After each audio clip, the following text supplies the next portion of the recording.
Next in our conference previews is the ACC, who has been slowly slipping to the back of the power conferences, but this year could be different with all of the new coaches and talent in the league. And with less than 2 weeks before the season begins, we are ranking every team in the ACC in today's video. But before we jump into our rankings, if you enjoy the content, please consider dropping a like on the video and subscribing to the channel if you haven't already. And now, let's jump into it.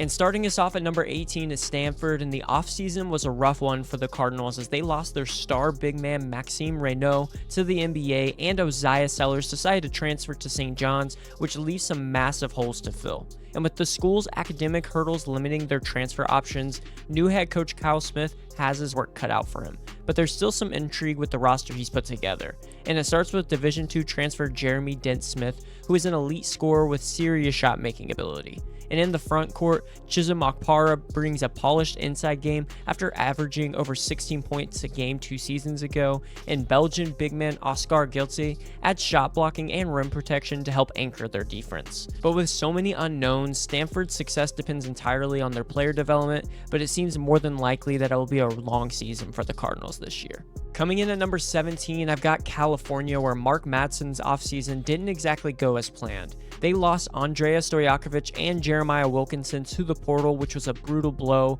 as both could have made Cal a legitimate ACC sleeper this season. But instead, Madsen's rolling with a balanced, more veteran-heavy lineup that's long on experience, but short on some of their star power. Guards Day-Day Ames and Justin Pippen bring creativity and scoring punch, while sharpshooters Chris Bell and John Camden will help stretch the floor with veteran confidence. And in the front court, Milos Ilic and Lee Dort offer physicality but limited offensive upside. And they have others that will help remain the glue piece, but this Cal team has grit and chemistry, but without a true go-to scorer, it feels like they're going to be more of a spoiler than a contender in the ACC, and I expect them to be scrappy, but to be near the bottom of the standings. At number 16 is Boston College, where keeping Donald Hand Jr. was one of the most underrated portal wins in the country in my opinion. The 6'5 sharpshooter could have started just about anywhere, but Earl Grant was able to convince him to stay, which is a massive victory for a program that's usually on the losing end of the transfer game. Hand will again be the focal point, coming off a season where he was lights out as a catch-and-shoot threat, and around him, Grant brought in some intriguing high-major gambles like Jason Asamoto, a 4-star Baylor transfer with smooth scoring upside, Aiden Shaw, who is an explosive athlete from Missouri, and Chase Forte, who is a steady, high-usage point guard out of South Dakota last season. But still, the front court remains a major concern for Boston College, and depth could cap their potential, but I expect BC to be a feisty and improved, but still fighting uphill in the ACC standings. And coming in at number 15 is Florida State, who is entering a new era under first-year head coach Luke Lux, and his strategy was clear: get older, get tougher, and try and get back to Florida State basketball. And Lux hit the portal hard, landing 5 seniors, headlined by dynamic lead guard with Robert McCray, who brings real playmaking juice and leadership to this roster. And he'll be surrounded by veteran sharpshooter Kobe McGee and 2 switchable defensive-minded wings in Chauncey Wiggins and LeJay Jones, giving Florida State the versatility they've lacked the past few seasons. The front court remains a question as well, though, as rim protection is thin. D2 transfer Martin Somerville, who shot over 40% on catch-and-shoot threes at UMass Lowell, could be the X factor off the bench, though. And Florida State has some experience to stay competitive, but without that proven front court scoring, a tournament run just feels very unlikely. And at number 14, I've got Georgia Tech, where Damon Stoudemire quietly built one of the more intriguing front courts in the ACC. Baye Ndongo is the headliner here, and he's a double-double threat who could easily average 15 and 9 this year. And they're pairing him with freshman rim protector Mohamed Silla, and the Yellow Jackets have some serious length and athleticism around the rim with this duo. On the perimeter, they have shooters like Cam Kraft, Jaden Mustaf, and Kawisi Reeves, who will help bring spacing and experience to the lineup, but the big question for the Yellow Jackets lies at the point guard position, and Pacific transfer Lamar Washington will be taking over, but his efficiency will need to improve from last season for the team to be successful. But if Washington steadies the offense and the defense stays elite like I think they will, Georgia Tech could surprise some people this season, but without Nathan George, a middle-of-the-pack ACC finish feels most realistic. Coming in at number 13 is Pittsburgh, and looks like a team that was built from the inside out this year, as the front court is absolutely loaded with guys like Papa Conte, Deshaun Jackson, and Cameron Corhin, which will give Jeff Capel 3 high major bodies who can dominate the glass and turn Pitt from one of the ACC's worst offensive rebounding teams into maybe the best. But the real question lies in their backcourt, and with Ish Leggett gone and Jalan Lowe off to Kentucky, Pitt needs someone to step up fast, and Brandon Cummings looks to be the prime breakout candidate, but there's also DeMarco Minor, who should add some experience and shot creation from the point guard position. And the pieces fit defensively and physically, it seems, but shooting looks to remain a major concern for this squad. But if Capel finds some backcourt consistency, Pitt could overachieve this ranking, but I'm more so expecting a mid to lower tier finish in the ACC. Virginia Tech comes in at number 12 and looks much more competitive entering the year after a season where they simply lacked ACC level talent, and head coach Mike Young hit the portal strategically, bringing in Isaiah Pasha from Delaware, who is a dynamic scorer who could immediately become their go-to guy, along with sharpshooter Jalen Bedford and undersized but productive forward Amani Hansberry. And Hansberry's grit pairs well with returning pogo stick rim protector Law, forming a front court that's far more physical and athletic than last year's group. And the backcourt remains the biggest swing factor for this team, as all eyes will be on Nicholas Abdalis, the promising international guard, expected to take over primary playmaking duties for the Hokies. And if he adjusts quickly to Young's motion-heavy system, the Hokies could climb into the upper half of the league, and they're not contenders just yet, but for the first time in a while, it seems like Virginia Tech's roster looks like one that could be pretty good. At number 11 is Syracuse, and it feels like the Orange are finally ready to take that next step if everything clicks. Last season was a roller coaster, but this roster just looks and feels different. Head coach Red Autry returns double-figure scorers in JJ Starling and Donnie Freeman, while adding Nathan George, who led the ACC in assists last year to help stabilize the backcourt. And the Orange also landed a highly touted recruiting class headlined by Sadiq White and Kean Anthony, who are 2 dynamic freshmen expected to boost both their transition attack and half-court scoring. Meanwhile, transfers Nate Kings and Tyler Betsy will help bring much-needed spacing to the floor, and the talent is undeniable for the Orange, but can Autry find defensive consistency? That'll be the true question, but if so, Syracuse could make a serious push back towards March relevance. And coming in at number 10 is Notre Dame, who is slowly but surely building something under Micah Shrewsbury. Last season was about laying the foundation, and now the Irish finally have real pieces to work with. And despite losing Tay Davis to Oklahoma, Notre Dame brings back 3 key starters in Marcus Burton, Braden Shrewsbury, and Kevin Nish, while adding the best recruiting class in program history. The headliner is Jalen Harrelson, who is a 6'7" wing built for modern basketball, as he's strong, skilled, and able to push in transition, and pair him with Carson Tout, who is an elite rebounder and a double-double machine, and you've got frontcourt stability Notre Dame hasn't seen since the likes of Bonzi Colson.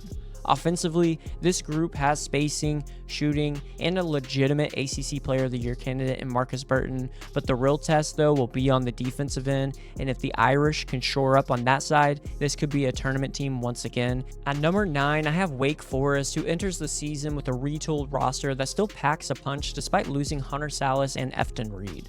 The frontcourt of Trevin Spillers, Omaha Ballou, and Cooper Schweiger looks versatile and defensive-minded, while veterans Nate Calmes and Makai Mason and Miles Colvin bring experience and the ability to anchor both ends of the floor. But the key will be a sophomore breakout from Juke Harris, along with the steady play from Calmes at the point guard position, as he'll need to prove he can run the offense at a high major level. Defensively, though, this team has a bite, as Colvin and Mason can lock down wings, while Spillers and Ballou patrol the paint effectively.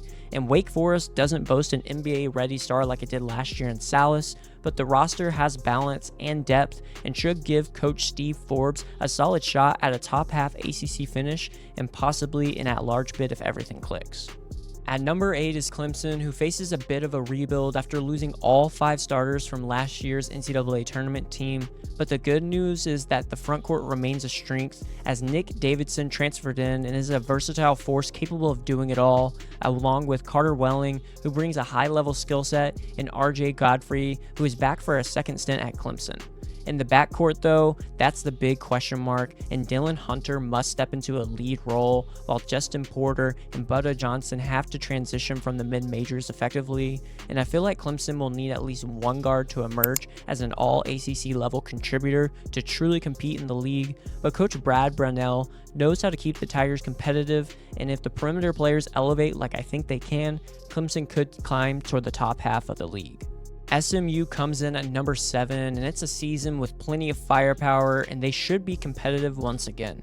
The Mustangs returned 3 double-digit scorers led by Samet Yakitoglu, who impressed in his first ACC season and will has the potential to be the league's top center, as well as Jaron Pierre, a high-volume scorer, and Boopy Miller, who is a productive lead guard against weaker competition to round out the trio. SMU's versatility is intriguing though, as they can run 2 big lineups with Jaden Toombs alongside Yakitoglu, or slide sharpshooters like Sam Walters into the front court, which is where I think they will start. But the key will be managing roles, as guys like Pierre want the spotlight, Miller wants touches, and even Corey Washington may also try to assert himself. And defensively, the Mustangs must step up, but head coach Andy Enfield has a proven track record, and if the lineup gels, SMU could compete for a top 5 finish and a bubble NCAA tournament bid. And coming in at number 6, I have Miami, who enters Jay Lucas's first season with defensive identity front and center. True Washington transfers in and brings elite point of attack defense from the Mountain West. Then you have Shelton Henderson, who is a chiseled forward ready to lock down as a freshman, and Ernest Uday, who offers physical rim protection. And this trio should give the Hurricanes a chance to be one of the ACC's toughest stops. However, on the offensive end, spacing remains a concern for me, as Henderson, Uday, and Indiana transfer Malik Renew have shooting questions, while Washington is streaky as well. But still, Renew can facilitate and score efficiently on the inside, and Trey Donaldson also comes in and brings relentless transition scoring and clutch shot making. They also have smooth freshman Dante Allen, who has the potential to become the second best guard on the team. And with no Duke on the schedule and defensive cohesion likely, Miami projects as 20 plus wins and a bubble watch worthy season for me. At number 5 is the Virginia Cavaliers, and it looks like they've completely reinvented the program under new head coach Ryan Odom. The Cavaliers boast a guard-heavy lineup with Malik Thomas leading the charge, as he's a San Francisco transfer capable of dropping 30 points in a game at times. There's also Dallin Hall, Jakari White, and Sam Lewis to help provide proven shooting, while Devin Tillis adds versatility at the forward spot. The front court also has some intrigue with 6'11" German center Johan Kronlo, who can protect the rim and stretch the floor at times. And this season, it looks like optionality will be Virginia's strength, giving Odom a deep rotation of 10 plus capable players to adjust lineups on the fly. And this isn't the most athletic roster you'll see, but the elite shooting, rim protection, and Thomas's scoring should make Virginia an immediate tournament contender. And with the new offense and international flair, expect the Cavaliers to climb the ACC standings quickly and make some serious noise. Coming in at number 4 is NC State, who is primed to be a defensive nightmare also under new head coach Will Wade. The Wolfpack boast a perimeter loaded with switchable wings, led by transfers Trey Holloman, Terrence Arsenault, and Ben Allen Lubin, who are capable of shrinking the floor, forcing confusion, and running triple switch screens that frustrate opponents at every turn. But at the top is Darion Williams, who is a true star, as he's a transfer from Texas Tech and is ready to prove he's more than just a system product from the Red Raiders. And the floor spacing that the rest of the Wolfpack roster will be able to provide him should help maximize his offensive potential and make him one of the best players in all of the ACC. Offensively, there's bound to be some clunky moments, and those are inevitable with the new look backcourt. But if the young guards like McNeil and Holloman take the next step, the Pack has big dance potential and should make a serious ACC statement this season.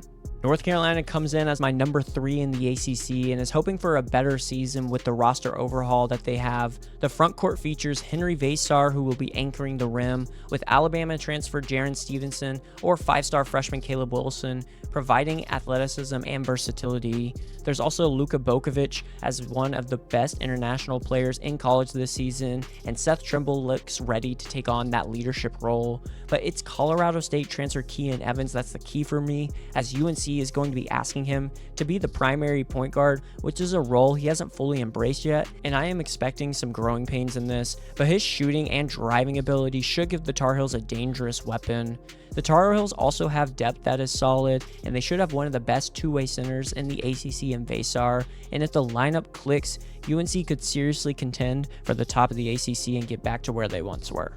At number 2 is Louisville, and they are ready to light it up in the ACC under Pat Kelsey once again. The backcourt is loaded, with 5-star freshman Mikal Brown Jr. being a dynamic playmaker and being surrounded by sharpshooters like Ryan Conwell and Isaac McNeely, who are each capable of hitting a ton of threes in this pace and space offense. Kennesaw State transfer Adrian Willie also joins the squad and will provide rim attacking versatility, while returning veteran Jaden Hadley should help anchor the floor as well.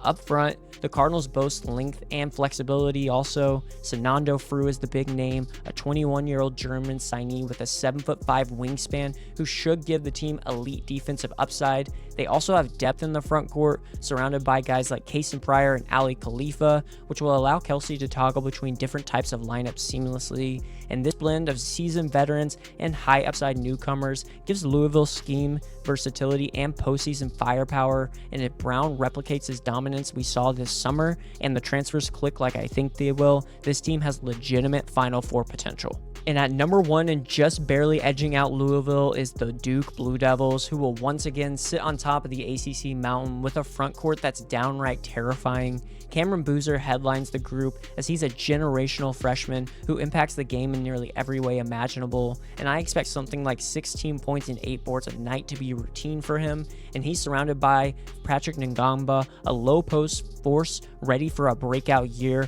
and Malik Brown, whose defensive versatility will be key to the Duke Blue Devils this season. Now the backcourt is a little less proven, but there's still a ton of potential here, as Caleb Foster will need to rediscover his swagger as the lead guard, while Isaiah Evans and Dame Sarr bring shooting and size on the perimeter, and John Shire's offense remains layered and dynamic and should be built to maximize this roster's elite positional versatility. And with Cameron Boozer leading the way, Duke looks every bit like a Final Four contender once again.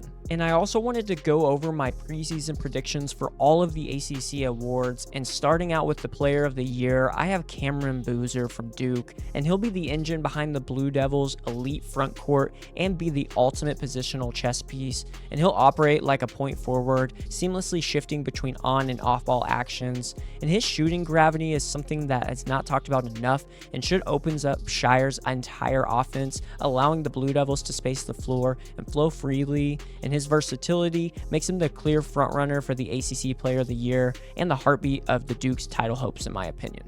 And for Freshman of the Year, if it's not Cameron Boozer, I have Mikal Brown Jr. from Louisville. And replacing Chucky Huckburn is tough, but Louisville's Mikal Brown Jr. looks ready for the challenge. He was a standout during Team USA's FIBA Gold run and brings elite playmaking instincts, silky finishing, and NBA-ready range.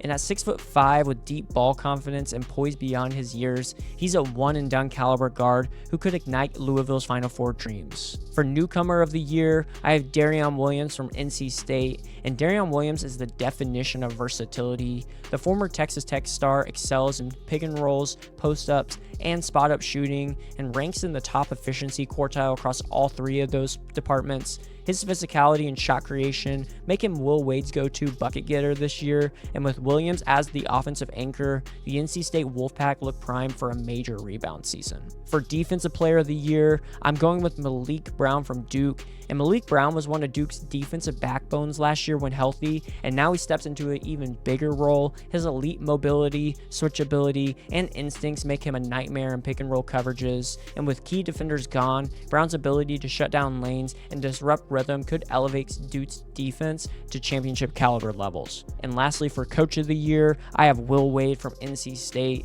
and he has already completely revitalized the NC State basketball programs, and with Darion Williams as his new centerpiece and a roster built on length, athleticism, and all-in buy-in, the Wolfpack are poised for a return to March Madness, and Wade's sharp tactical mind and fearless energy have Rowley buzzing about a new era in the ACC. Well, that wraps it up for today's video. Let me know in the comments down below what your thoughts are on my preseason rankings. Was there a team that I ranked way too high or way too low? Also, If you enjoyed the content, don't forget to drop a like on the video and subscribe to the channel, and make sure and stay tuned for more college basketball content. Thank you so much for watching, and I'll see you in the next one.